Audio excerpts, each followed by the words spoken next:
Hello and welcome back to Planet Zoo, to my guide slash tutorial slash how to not screw up your zoo series.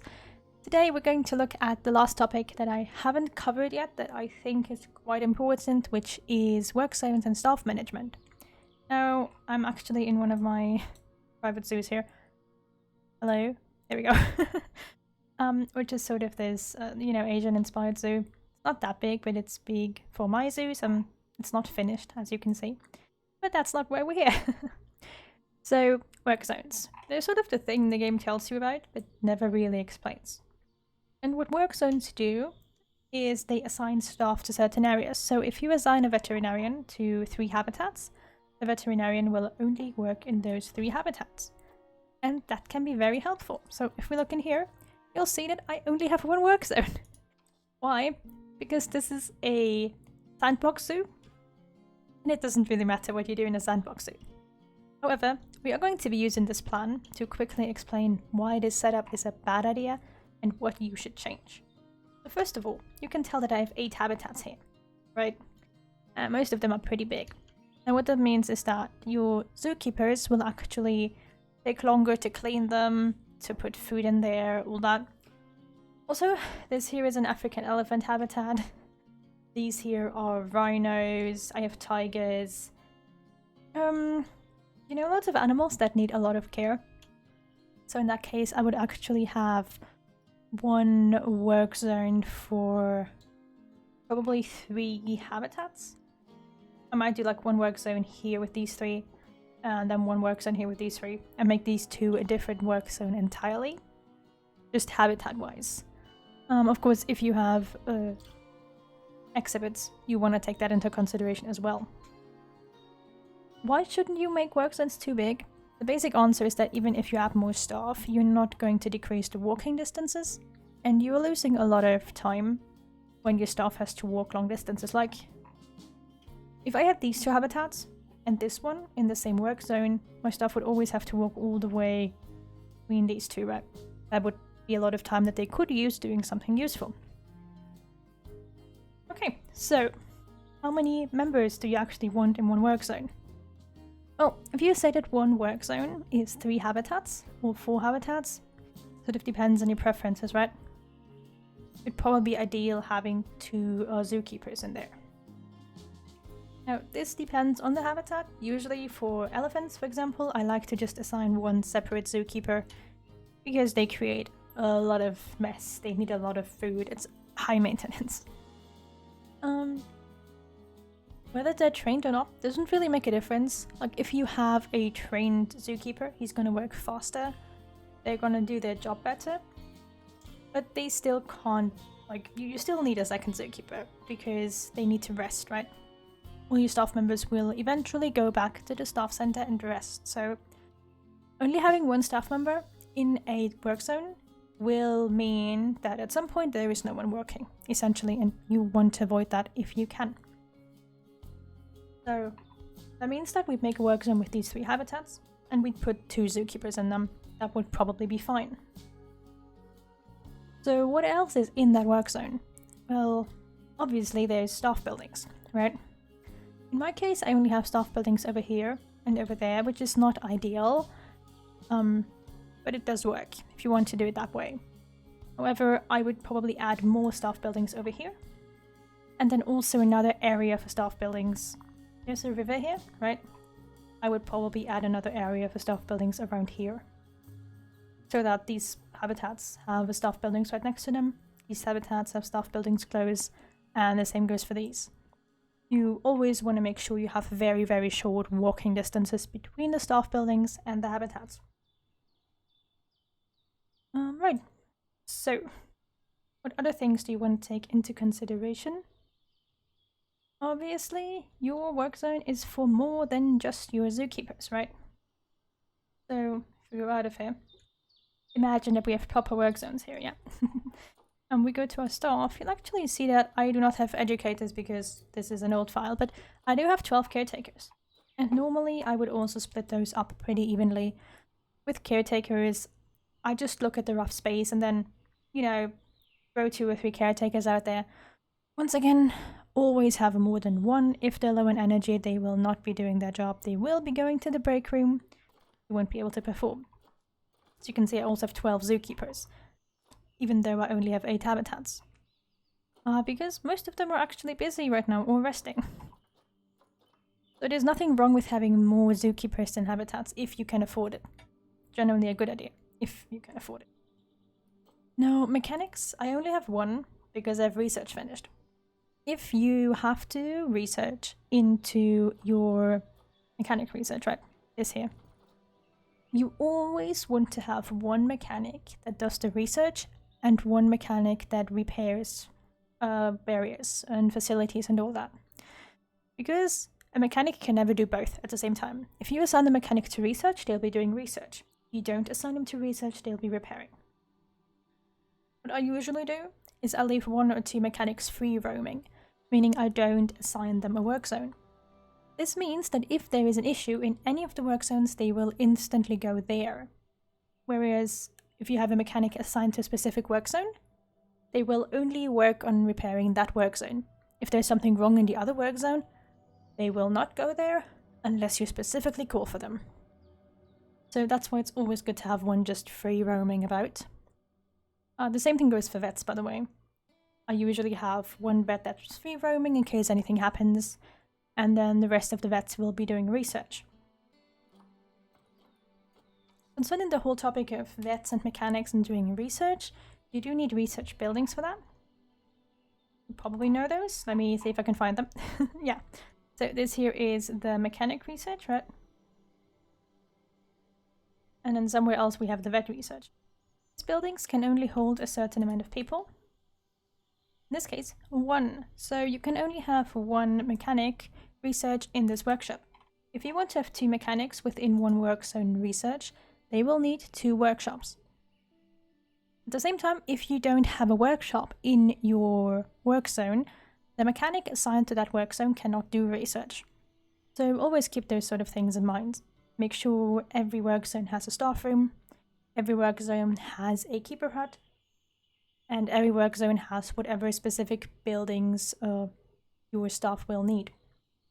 Like, you don't need a quarantine everywhere. You can just go and assign a quarantine to multiple work zones, right? That works. Which is what I recommend because you don't need that many quarantines. But definitely make sure you have staff buildings, like restrooms, these little guys here, staff rooms everywhere. Little hint, in case you don't know, click on your staff room. You can go over here to perks and you can choose a perk. I usually go for a recreation room, but you can pick whatever you currently need, right? Any of them will work. It increases your running costs, but it's really worth it. So yeah, what else do you want to take into consideration? Work zones. Obviously the fact that their buildings are actually a little away from the visitors, the actual staff buildings, and that you still have short walking distances. So like I made the habitat entrance right here, right? Even though the habitat goes all the way around, I placed it here because that's closest to the staff buildings. And that is something you want to take into consideration. Always make sure that your habitats are actually quickly accessible for the staff in case something happens. And last but not least, we'll be talking about the guys you probably don't care about, your vendors. Now, vendors I handle a little bit differently. The idea is that with every store you get a vendor, and stores need to be permanently filled for them to actually work. So what you want to do is you want to make sure that you have, I usually do 3+1. So for 3 stores, I get 3 vendors plus 1 extra vendor for when they get tired. That usually works. It depends a little, once again, on where you place your recreation room. So, similar as before, your vendors will also need a staff room to rest, so make sure that it's close by. And you can just put your vendors into whatever work zone you want, as long as they're close to a staff room where they can rest. Generally, I bundle them together. So like if I have, for example, this here is a restaurant. Probably can't. I don't know if you can tell. But this here is supposed to be a restaurant. And then inside I have some shops, right? If there were more shops or toilets, I would still bundle all of this together as one work zone. and then just hide a staff building somewhere. Like, say around here, right? I could hide a staff room. And then this would be a specific work zone for just these people and the staff room, because the vendors don't need anything other than a staff room and their stores. And that way, if you have large areas of vendors, you can really avoid sending them back to your staff room all the time. And they also won't steal any space from the other workers that need the staff room. And yeah, so the basics of setting up work zones, really quickly summarized. Most of it is just based on location. Make sure that your work zone makes geographical sense, I guess. Don't put 3 habitats in completely different locations together in a work zone. Make sure you have all the staff buildings you need in that work zone. Make sure you have enough staff and not too many staff members. If your staff cannot fit into the buildings you have, the staff is going to be useless, so you need to balance that out a little bit. And if you see that your staff is overworked or that there's issues, you can always add 1 staff member later. That sort of happens sometimes, you know, when your elephants suddenly have 15 babies and then you're gonna need an extra keeper. You can't not have that extra keeper, but just play around with it a little bit. And yeah, as I said with mechanics and pets, I like to have them free roaming, at least 1 per zoo for any sort of emergencies. You may also want to consider having free roaming zookeepers who will just go into every habitat that has any issues, right? Stuff like that. But usually, like free roaming, I call it free roaming. I usually just make 1 big work zone for the whole zoo, right? For like a bunch of staff members, which is also something you can do with researchers. If you want all of your researchers in 1 work zone, for example, you can just work zone the whole zoo. Because they're only going to be doing research, that means that they'll all be looking for a free building to do research in. And, you know, you don't have to worry about accidentally having one of the researchers, or like your only researcher in a certain work zone doing research, which is an issue. With educators, they're sort of new, right? But the basic same principle applies. And yeah, make sure that you always place your staff centers in a clear area within the work zone. You might think that like a work zone fits well, but then the staff buildings don't fit, and then you're gonna have an issue too. It all needs to be one cohesive little ball of pathways. And yeah, just, you know, get your rough idea of your work zones. Where you want them, how big you want them. You can make very large work zones if you have like a lot of smaller habitats in a small geographical area. Just make sure that you put enough staff and enough staff buildings in it, and that you don't lose, you know, your ability to comprehend what's happening. It can be very helpful if you just started out with the game to actually make separate work zones for every single habitat if you want to. So make 1 work zone, 1 large work zone for your veterinarians and your cleaners and your mechanics and your security, and then make small work zones for your individual habitats with individual zookeepers. That is something you may want to consider. It's something I generally always do when I have one of those big savanna habitats everyone likes. Like, for those of you who are new and don't know what I'm talking about, there is this one group of animals where you can have 8-9 animals actually within the same habitat. And a lot of people do that.